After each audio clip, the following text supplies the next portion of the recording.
இன்றைக்கி ஒரு சூப்பரான ரெசிபி தாங்க பார்க்க போகிறோம். வெயிலுக்கு இதமாக ஒரு கூல் ட்ரிங்க்கு கூடவே வீட்டில் இருக்கிற பொருட்களையே வச்சு நம்ம சூப்பராக எப்படி வெந்தய குழம்பும் உருளைக்கிழங்கு வறுவலும் செய்கிறதுன்னு பார்க்கலாங்க. செய்கிறது ரொம்ப ஈஸிங்க. மதியம் லஞ்சுக்கு இந்த காம்பினேஷன் செமையாக இருக்குங்க. ரொம்ப டைம் எல்லாம் எடுக்காது.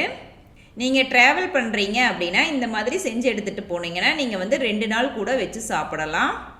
ஃபஸ்ட்டு நம்ம உருளைக்கிழங்கு மசாலா வறுவல் செய்ய போகிறோங்க. அதுவும் மகாராஷ்டிரா ஸ்டைலில். இதை நீங்கள் சாதம், சப்பாத்தி, நானோட வச்சு சாப்பிட்லாங்க. ஃபஸ்ட்டு உருளைக்கிழங்க வேக வைக்க போகிறேங்க. நான் 4 உருளைக்கிழங்க தோலை நீக்கிட்டு இந்த மாதிரி குட்டி குட்டியாக கட் பண்ணி எடுத்திருக்கேன். கட் பண்ண உடனேயே தண்ணியில் போட்டு வச்சுக்கோங்க. அடுப்பில் கடாயை வச்சுட்டு தேவையான அளவு தண்ணி ஊற்றிட்டு நம்ம கட் பண்ணி வச்சுருக்க உருளைக்கிழங்க தண்ணியை வடிச்சிட்டு சேர்த்திக்கலாம். கொஞ்சமாக உப்பு சேர்த்திக்கலாம். நான் பொடி உப்பு தான் சேர்த்திக்கிட்டேன். நல்லா கலக்கி விட்டுறலாம். அடுப்பை ஹை ஃப்ளேமில் வச்சுட்டு மூடி போட்டு 10 நிமிஷம் வேக வச்சுக்கலாம். சைட்லேயே பார்த்தீங்கன்னா ஒரு கூல் ட்ரிங்க் ரெடி பண்ண போகிறேங்க. ஒரு பாத்திரத்தை எடுத்துகிட்டு தேவையான அளவு தண்ணி சேர்த்திக்கோங்க. நீங்கள் ஜில்லுன்னு இருக்கிற வாட்டரும் சேர்த்திக்கலாம், இல்லை நார்மல் வாட்டரும் சேர்த்திக்கலாம். இது இன்ஸ்டன்ட் மிக்ஸுங்க. இது ஆரஞ்சு ஃப்ளேவரும் மேங்கோ ஃப்ளேவரும் சேர்ந்தது. உங்களுக்கு எந்த அளவுக்கு வேணுமோ அந்த அளவுக்கு சேர்த்திக்கோங்க. இப்போ இதை நான் சீல் பண்ணி வச்சிட்றேன்.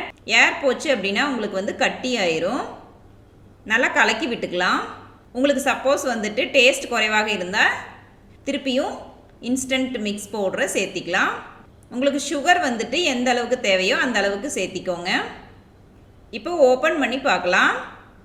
பாருங்கள், உருளைக்கிழங்கு நல்லா வெந்துருச்சு. இப்போ இதை நம்ம தண்ணியிலிருந்து வடித்து எடுத்து வச்சிடலாம். ரொம்ப குலைவாக வேக வச்சிடாதீங்க. நல்லா கலக்கினதுக்கப்புறம் இனிப்பு செக் பண்ணிக்கோங்க. உங்களுக்கு குறைவாக இருந்தால் சேர்த்திக்கோங்க. கிளாஸ் டம்ளரில் ஐஸ் க்யூபை ஆட் பண்ணிக்கலாம்.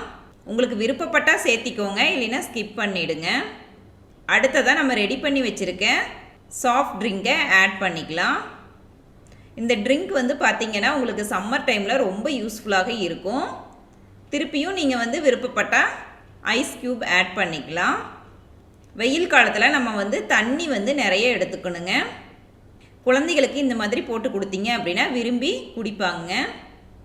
அடுத்ததாக நம்ம மசாலா வறுவலுக்கு ஒரு சின்ன மிக்ஸி ஜாரை எடுத்துட்டு அதில் எடுத்து வச்சுருக்கேன் காஞ்ச மிளகாய் 5, பூண்டு 6 பல், புளி நான் சின்ன நெல்லிக்காய் சைஸில் எடுத்திருக்கேன். அதை பிச்சு போட்டு சேர்த்திக்கோங்க. கொஞ்சமாக கல்லுப்பு சேர்த்திட்டு கொஞ்சமாக தண்ணி சேர்த்திட்டு நல்லா நைஸாக பேஸ்ட்டாக இந்த மாதிரி அரைச்சி எடுத்துகிட்டு வந்துடலாம். அடுத்ததாக அடுப்பில் கடாய் வச்சுட்டு எண்ணெய் சேர்த்திக்கலாம்.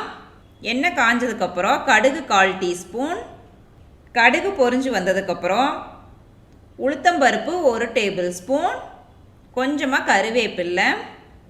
அடுப்பை சிம்மில் வச்சுட்டு நம்ம ஆல்ரெடி அரைச்சி வச்சுருந்தோம் இல்லைங்களா, அந்த மசாலா பேஸ்ட்டை சேர்த்திடலாம். நீங்கள் அரைக்கும் போது உங்களுக்கு காரத்துக்கு தகுந்த மாதிரி மிளகாய் சேர்த்திக்கோங்க. அதே மிக்ஸி ஜாரில் கொஞ்சமாக தண்ணி சேர்த்திட்டு அலசிட்டு ஊற்றிடலாம். நல்லா கலக்கி விட்டுக்கலாம். பச்சை வாசனை போனதுக்கப்புறம் நம்ம ஆல்ரெடி வேக வச்சுருந்தோம் இல்லைங்களா, அந்த உருளைக்கிழங்கை சேர்த்திடலாம். இப்போ நல்லா கலக்கி விட்டுக்கலாம். மஞ்சத்தூள் 1/4 டீஸ்பூன், தேவையான அளவு பொடியுப்பு சேர்த்திக்கலாம். திருப்பியும் நல்லா கலக்கி விட்டுறலாம். உப்பு காரமெல்லாம் உங்களுக்கு தகுந்த மாதிரி சேர்த்திக்கோங்க. இதில் நம்ம வெங்காயம், தக்காளி எதுவுமே சேர்த்தவே இல்லைங்க. நீங்கள் ட்ராவல் டைம்லையெல்லாம் இதை பேக் பண்ணி எடுத்துகிட்டு போகலாம். இது ரொம்ப யூஸ்ஃபுல்லாக இருக்கும். அதுவும் இல்லாமல் ஒரு வித்தியாசமான சுவையில் இருக்கும். அவ்வளவுதாங்க, சூப்பரான சுவையில் நம்ம உருளைக்கிழங்கு மசாலா வறுவல் ரெடி பண்ணியாச்சுங்க. நம்ம ரெடி பண்ணி வச்சுருக்க உருளைக்கிழங்கு வறுவலை ஒரு பாத்திரத்தில் ட்ரான்ஸ்ஃபர் பண்ணி வச்சிடலாம்.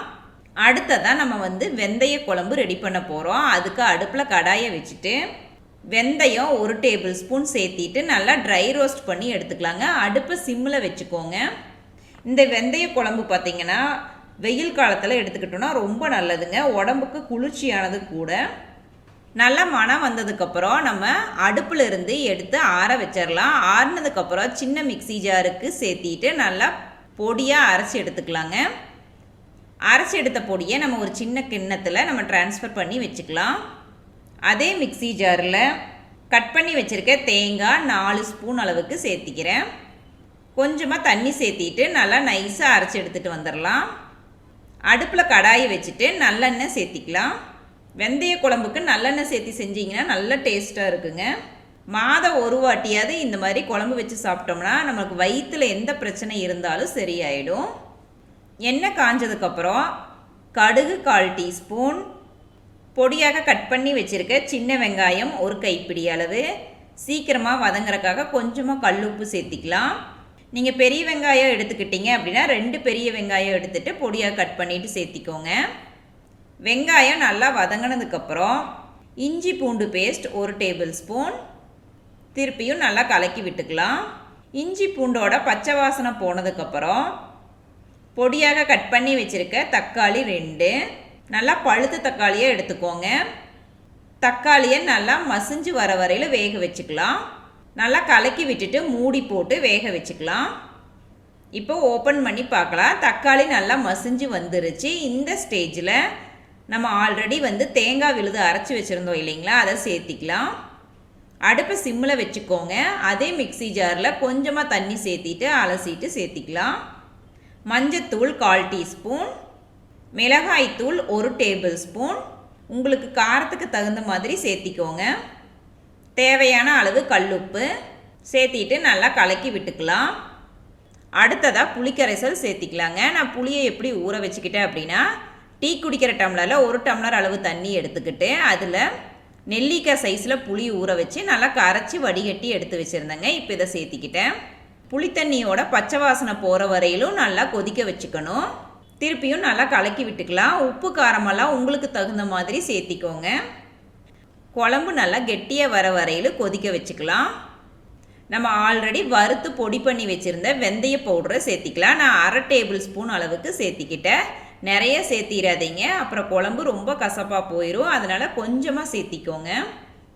கடைசியாக கருவேப்பிலை கொஞ்சம் தூவி விட்டுக்கலாம்.